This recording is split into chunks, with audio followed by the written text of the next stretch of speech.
अभी गत समय भारत की संसद में गृह मंत्री माननीय श्री अमित शाह जी का एक उद्बोधन हुआ और उन्होंने कांग्रेस पार्टी द्वारा बार बार अंबेडकर के नाम को बोलते हुए जो कुछ कहा और उस पर उन्होंने टिप्पणी की, इस पर कांग्रेस पार्टी और अन्य राजनीतिक दलों ने इसका लाभ उठाते हुए एक हड़कंप मचा दिया है।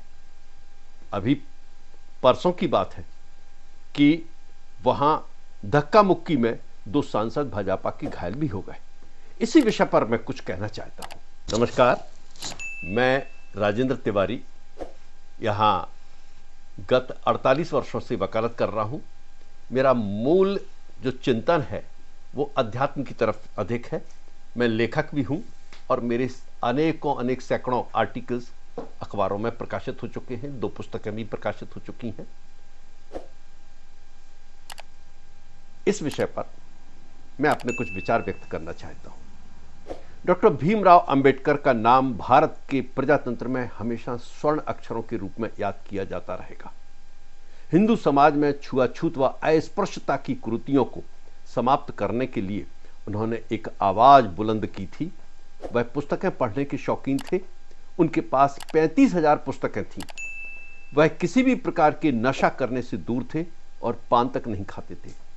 बाबा साहब अंबेडकर ने दलितों, पिछड़ों और कमजोर वर्ग के अधिकारों के लिए अपना जीवन समर्पित कर दिया। उन्होंने बौद्ध धर्म को अपनाकर यह संदेश दिया था कि वह किसी अन्य मजहब और रिलीजन में शामिल नहीं होंगे, बल्कि बौद्ध धर्म में जाकर के उन्होंने यह संदेश दिया कि बौद्ध धर्म भी सनातन हिंदू धर्म से निकला हुआ एक धर्म है और बौद्ध धर्म में यह सिद्धांत है कि इस पृथ्वी पर रहने वाले सभी नागरिकों के साथ समान व्यवहार होना चाहिए, कोई ऊंचा व नीचा नहीं है।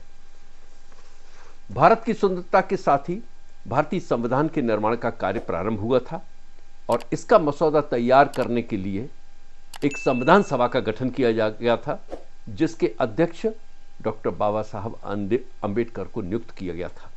स्वतंत्र भारत का संविधान बनाने का कार्य 9 दिसंबर 1946 को प्रारंभ हुआ था और 26 नवंबर 1949 को भारत का संविधान बनकर के तैयार होकर के इसे स्वीकार कर लिया गया था और 26 जनवरी 1950 को समूचे देश में भारत के संविधान को लागू कर दिया गया था। खेद के साथ कहना पड़ रहा है कि बाबा साहब अंबेडकर के नाम को लेकर सियासत के गलियारों में अनावश्यक खींचातानी मची हुई है। उनके नाम पर राजनीति करने वाले केवल उनका नाम भर लेकर यह नहीं कहा जा सकता कि संविधान में उनके दिए गए निर्देशों व प्रावधानों के वे अनुसरण करता है। संविधान की पुस्तक को हाथों में लेकर प्रदर्शन करने वालों को अपने गिरेवा में झांकना होगा और कि उन्होंने संविधान की कितनी रक्षा की है और कब कब इसका उल्लंघन किया है। चर्चा का विषय है भारत के गृह मंत्री अमित शाह ने लोकसभा में अंबेडकर के बारे में क्या कहा था और क्या उससे बाबा साहब अंबेडकर का कोई अपमान हुआ है। अमित शाह का कहने का तात्पर्य यही तो है कि बार बार अंबेडकर का नाम लेने भर से यह नहीं माना जा सकता कि उनके द्वारा बनाए गए संविधान के प्रति आस्था है। उन्होंने आगे कहा है कि हमें तो आनंद है कि अंबेडकर का नाम लेते रहें, अंबेडकर का नाम 100 बार और ज्यादा लो। यह कहना भी कोई अनुचित नहीं हो जाता है कि यदि ईश्वर का नाम बार बार लिया जाए तो 7 जन्मों का स्वर्ग मिल सकता है। निश्चित यह एक फैशन ही है तो है जो चल रहा है कि बाबा साहब अंबेडकर का नाम बार बार लो और राजनीतिक चुनावी फायदा ले लो। भारत की जनता सब कुछ समझती है। बाबा साहब अंबेडकर के बनाए संविधान पर निजी स्वार्थ के वशीभूत होकर कब कब किसने इस संविधान को चोट पहुंचाई है। मैं आध्यात्मिक स्तर पर भी यही मानता हूं कि कोई अनाचारी, अत्याचारी, दुष्कर्मी, फरेबी व्यक्ति भी बार बार ईश्वर का नाम लेकर भगवान का प्रिय नहीं हो सकता। ईश्वर तक स्वर्ग का पहुंच रास्ता मन, वचन और कर्म में एक रूपता होना चाहिए और ईश्वर की इच्छा का अनुसरण करना चाहिए। कांग्रेस का कहना है कि अगर भारत का संविधान एक ग्रंथ है तो अंबेडकर एक भगवान है। उनके यह कहने से भी किसी को कोई दिक्कत नहीं है। अमित शाह के वक्तव्य में ऐसा तो कुछ भी नहीं है कि बाबा साहब अंबेडकर को भगवान होना अथवा नहीं होना इंगित किया गया हो। हां, राहुल गांधी ने एक नई बहस को राह दिखा दी है कि मनुस्मृति के मानने वालों को अंबेडकर से तकलीफ होना स्वाभाविक है। मैं राहुल गांधी से पूछना चाहता हूं कि मनुस्मृति का उन्होंने कितना अध्ययन किया है। उनके ऐसे कथन से वर्ग भेद की बू आती है। मनु महाराज ने धर्म की परिभाषा इस श्लोक में दी है, धृति क्षमा दमोस्तम शौचमिंद्रिय निग्रह धृविद्या सत्यम क्रोधो दशकम धर्म लक्षणम। अर्थात धैर्य, क्षमा, विकार रहित रहना, अन्याय के साथ पराय धन को प्राप्त नहीं करना, शुद्ध रहना। शुद्धता से तात्पर्य मन, वचन और कर्म में पारदर्शिता होना चाहिए, पवित्रता होना चाहिए, इंद्रियों को वश में रखना, कर्म ज्ञान होना, विद्या अर्जन करना, सत्य के मार्ग पर चलना तथा क्रोध नहीं करना। ये 10 गुण जिस व्यक्ति में होंगे उसे धार्मिक होना मनुस्मृति में कहा गया है। बाबा साहब अंबेडकर कांग्रेस की पहली सरकार में कानून मंत्री थे, लेकिन दुखी होकर उन्होंने नेहरू सरकार के मंत्रिमंडल से सन 1951 में इस्तीफा दे दिया था। और इसका कारण था कि बाबा साहब अंबेडकर अनुसूचित जाति व जनजातियों से हो रहे व्यवहार से तत्समय दुखी थे। उन्हें आर्टिकल 370 से भी परहेज था कि यह अनुच्छेद संविधान में नहीं होना चाहिए। तब वीसी रायन ने प्रधानमंत्री नेहरू को पत्र लिखा था कि अंबेडकर और राजा जी जैसे लोग यदि मंत्रिमंडल छोड़ेंगे तो क्या होगा। इस पर देखिए, प्रधानमंत्री नेहरू ने उन्हें जवाब में भेजा था कि राजा जी के जाने से तो थोड़ा बहुत असर होगा, लेकिन अंबेडकर के जाने से मंत्रिमंडल कमजोर नहीं होगा। अर्थात प्रधानमंत्री नेहरू के समक्ष अंबेडकर की कोई अहमियत नहीं थी। सन 1952 के चुनाव में अंबेडकर को कांग्रेस ने हराने की जी जान से कोशिश की थी और वह चुनाव हार गए थे। अन्यथा अंबेडकर जी भारत की संसद में सांसद होकर पहुंच सकते थे। बाबा साहब अंबेडकर ने समान नागरिक संहिता बनाने का प्रावधान संविधान में दिया है। तत्समय के सांसद के.एम. मुंशी ने संसद में कहा था कि राष्ट्रीय एकता के लिए यह अनिवार्य है। सुप्रीम कोर्ट ने अपने अनेकों निर्णयों में यूनिफॉर्म सिविल कोड बनाने के लिए निर्देश दिए हैं, लेकिन कांग्रेस हमेशा इसका विरोध करती रही है। बाबा साहब अंबेडकर ने कहा था कि धार्मिक आधार पर पर्सनल लॉ बोर्ड नहीं होना चाहिए, लेकिन कांग्रेस ने उसे भी लागू कर दिया।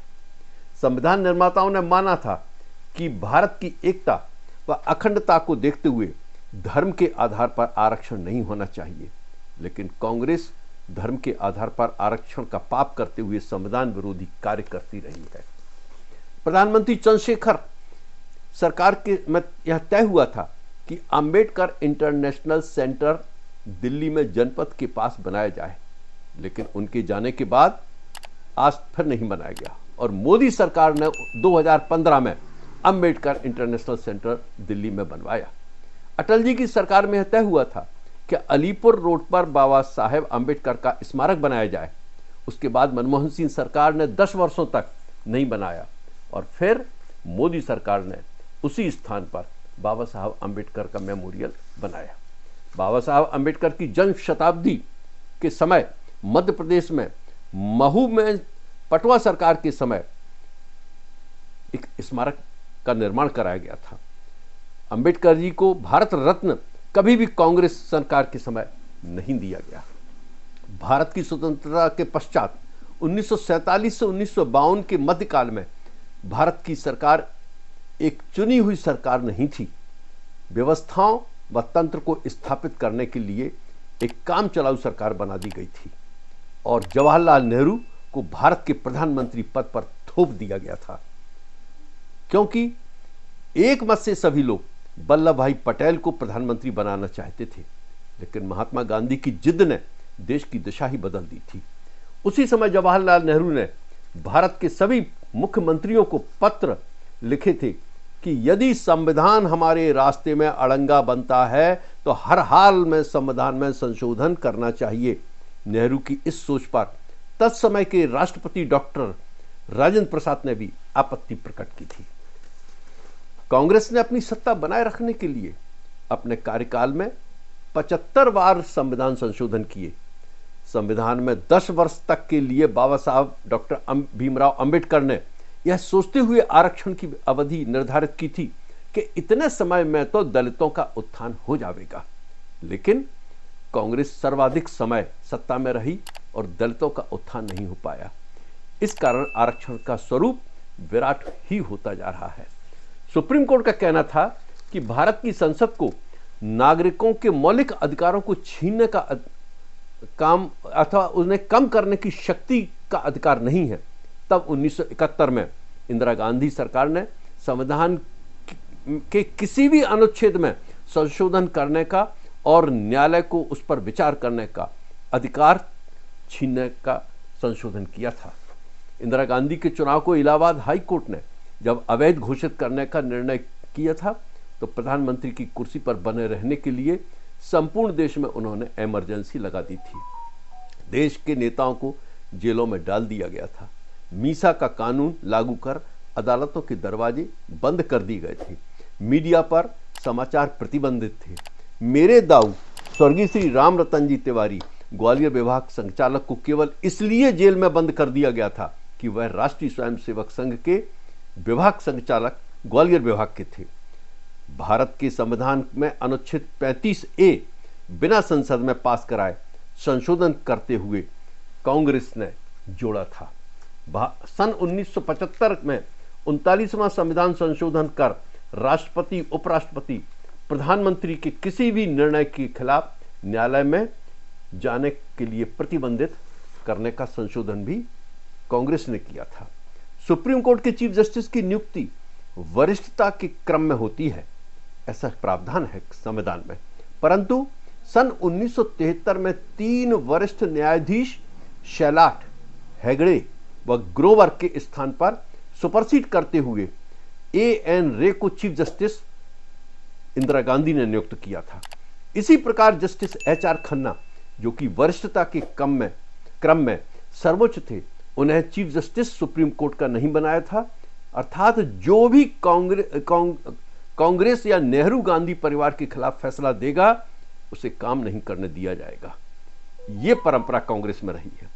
मनमोहन सिंह सरकार के समय संविधान के विपरीत पीएमओ के ऊपर भी एक नेशनल एडवाइजरी काउंसिल को बैठा दिया गया था, जिससे कि नेहरू गांधी परिवार को सरकार के उन गुप्त बातों की जानकारी भी मिल सके जो आम आदमियों के लिए जानने योग्य नहीं थी। राहुल गांधी ने मनमोहन सिंह सरकार के कैबिनेट के फैसले को मीडिया के सामने फाड़कर फेंक दिया था और जैसे यह प्रदर्शित किया था कि वह किसी राजा के राजकुमार हैं, वह कुछ भी कर सकते हैं। मोदी सरकार ने अंबेडकर के जन्म दिवस 14 अप्रैल को राष्ट्रीय समरसता दिवस घोषित किया है। 26 नवंबर संविधान दिवस घोषित किया है। सन 1939 में डॉक्टर अंबेडकर ने पूना में राष्ट्रीय स्वयंसेवक संघ के संघ शिक्षा वर्ग का निरीक्षण किया था, तो उन्होंने वहां माननीय डॉक्टर हेडगेवार जी से एक प्रश्न किया था कि यहां कोई अस्पृश्य व्यक्ति है क्या? तब डॉक्टर हेडगेवार ने जवाब दिया था कि इस वर्ग में ना तो कोई स्पर्श है और ना ही कोई अस्पर्श, इस वर्ग में तो सिर्फ हिंदू हैं। डॉक्टर अंबेडकर तत्समय समानता व भाईचारे के इस व्यवहार को देखकर काफी खुश हुए थे। धन्यवाद। काय साहब।